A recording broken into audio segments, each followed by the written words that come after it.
So hello दोस्तों everyone, एक बार फिर से हमारे यूट्यूब चैनल पे आप सभी का स्वागत है। तो प्यारे दोस्तों, आज हम आपको बताएंगे जो हमारा भारत देश है उसे दूसरे देशों में किस नाम से जाना जाता है। ठीक है, वे जानते हैं किस नाम से दूसरे देशों में भारत को जाना जाता है और क्या क्या कहा जाता है।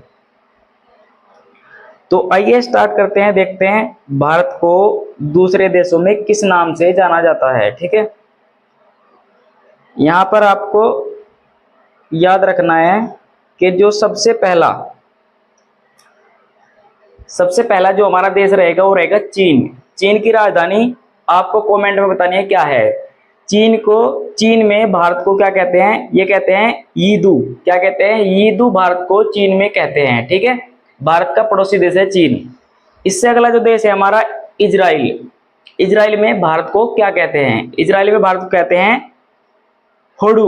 क्या कहते हैं? होडू। क्या कहते हैं? होडू। इससे अगला जो हमारा देश है नेपाल, भारत का पड़ोसी देश है नेपाल।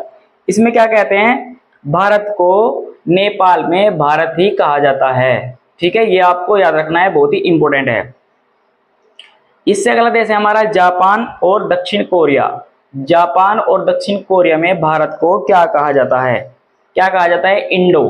क्या कहा जाता है? इंडो कहा जाता है, ये आपको याद रखना है। अब देखते हैं वियतनाम। वियतनाम में भारत को क्या कहा जाता है? वियतनाम में कहा जाता है अंडू। क्या कहा जाता है? अंडू कहा जाता है, बहुत ही इंपॉर्टेंट है। ठीक है, वियतनाम में भारत को अंडू कहा जाता है, यानी कि भारत के भी अलग अलग नाम हैं, अलग अलग देशों में अलग अलग नाम हैं। इससे अगला है हमारा फिनलैंड। फिनलैंड की राजधानी आपको कमेंट में बतानी है। और फिनलैंड में इंटिया क्या कहा जाता है? इंटिया कहा जाता है, यह आपको याद रखना है, बहुत ही इंपॉर्टेंट है। अब अगला देश है मैक्सिको। कौन सा देश है? मैक्सिको। देख सकते हैं आप, मैक्सिको में भारत को क्या कहा जाता है? ला इंडिया। क्या कहा जाता है? ला इंडिया कहा जाता है।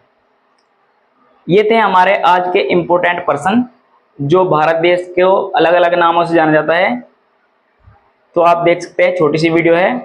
जय हिंद, जय भारत। अब एक देश और देखेंगे, ईरान। ईरान में भारत को हिंद कहा जाता है। क्या कहा जाता है? हिंद कहा जाता है, यह आपको याद रखना है, बहुत ही इंपॉर्टेंट है। ठीक है।